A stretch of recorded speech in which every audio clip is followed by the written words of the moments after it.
It's been a busy year for the world's biggest rock band. The Rolling Stones kicked it off with a tour of Latin America that ended in March in front of 500,000 fans in Havana.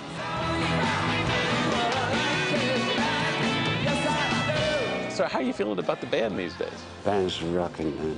No, it's kind of weird at our age that it's getting better.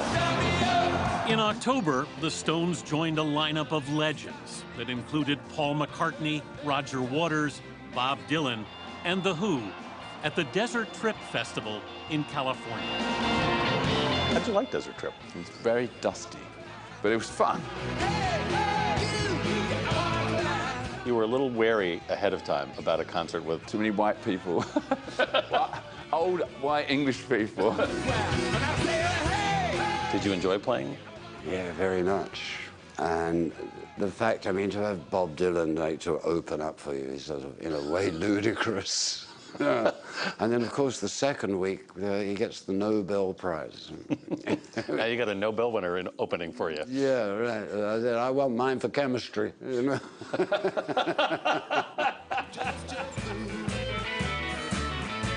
They're ending the year by releasing an unexpected album. Blue and Lonesome, a classic blues record, is their first studio album in more than a decade. And no one was more surprised than the Stones themselves. None of us would have ever looked at each other in the eye and said, let's make a blues album. It had to happen on its own. Yeah, and it just happens right there and then. Just keep rolling. It happened at Mark Knopfler's London studio last December. The Stones had booked session time and started playing some old blues songs just to warm up the room. She's my delight. It's just an organic little moment that happened. Yeah, it was an organic little moment, and Keith would say it was meant to be, the stars were aligned. I mean, and it's all true. And you sort of felt that you were being compelled to do it by some higher being or something. Over 3 days, they hit a blues streak and knocked out a dozen songs. And you pretty much did them live? Yeah, straight through live. I've never done a record like that. I mean, not even in 1963 or whenever it was. When it was done, were you thinking there's an album here? I just thought, we've got a damn load of good tracks here, and maybe it's going to end up in the archives or something. Right. It took Mick a little while to be persuaded. You weren't so sure? No. I think it's really nice and everything, but who's going to buy it? But the record company said, no, we can put it out. They wanted to put it out for Christmas.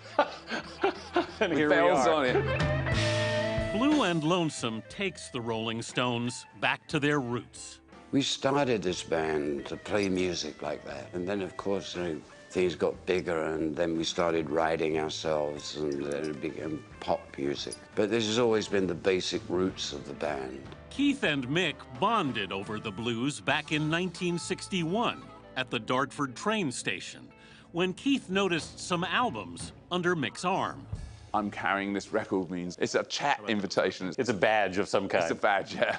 I said, what you got under your arm, man? The Best of Muddy Waters and Rockin' at the Hops by Chuck Berry. Anyways, the guy on the station called Mick Jagger. Keith wrote about the meeting April 1962.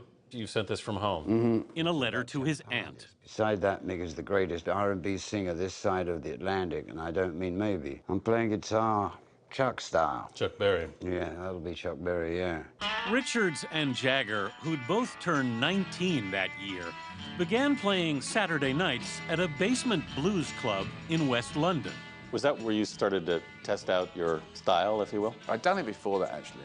So I used to sing with rock bands when I was 16. I did stuff, you know, dance around. People liked it. And I went home and didn't tell my parents what I'd done. What would they have thought if you did? I don't know. The rock music was for, like, uneducated working class people. So my parents wouldn't have approved of it. So you didn't want to tell them? No. No. So the blues and folk music had a kind of weird respectability. You could have, it's hard to believe this now, but in those days. So it was slightly more respectable to play blues and folk music was to play rock music. At the Ealing Jazz Club, Jagger and Richards would meet Charlie Watts, and Brian Jones. When the new band booked its first gig in July of '62, Jones found its name on the back of that Best of Muddy Waters LP. Side 1, track 5, The Rolling Stones were born. The rest, of course, is rock and roll history. More than half a century of it now, on display in New York at Exhibitionism, a collection of Rolling Stones memorabilia that opened last month. It includes a recreation of the band's first apartment, a second-floor flat at number 102 Edith Grove in London's Chelsea neighborhood. Does it actually look like your place? Yeah, it really does. It's so uncannily accurate that I felt I'm home. How many of you were living in that room? Brian, Mick, and me. Charlie refused to come there. They'd live at Edith Grove for less than a year, but it would be the cradle of the Rolling Stones sound. Brian Jones and I used to sit around in that old room just trying to figure out how these guitar players worked their stuff together, their evil magic. The next year, the Stones would ride the blues classic Little Red Rooster to the top of the British charts. Many of their blues heroes never stopped playing, like Buddy Guy, still performing at 80. Jagger is now 73, and Richards will match him later this month. But the Rolling Stones somehow seem eternal, their past still present.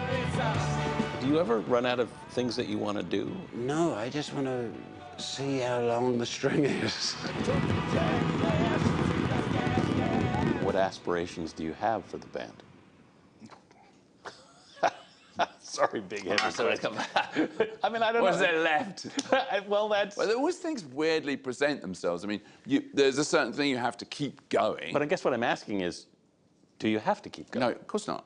You could have stopped 20 years ago if you wanted. But you are still going, No, so... I am. So I don't really explain that. It's just not something you analyse. You create a momentum yourself, and then some interesting things come up which are outside of the ordinary. But you never know you're going to play in Cuba the first time or make a blues album in 3 days. They just come up. And it's, you know, it reinvigorates your interest. This never gets old to you? No, it gets more interesting, actually. And as long as I've got a solid group of guys around me, I feel immortal for a little while. On stage, sometimes I feel immortal. That's going to be a great feeling, though. Yeah, it is a great feeling. I know I'm blessed. I know that. I'll come back as a frog.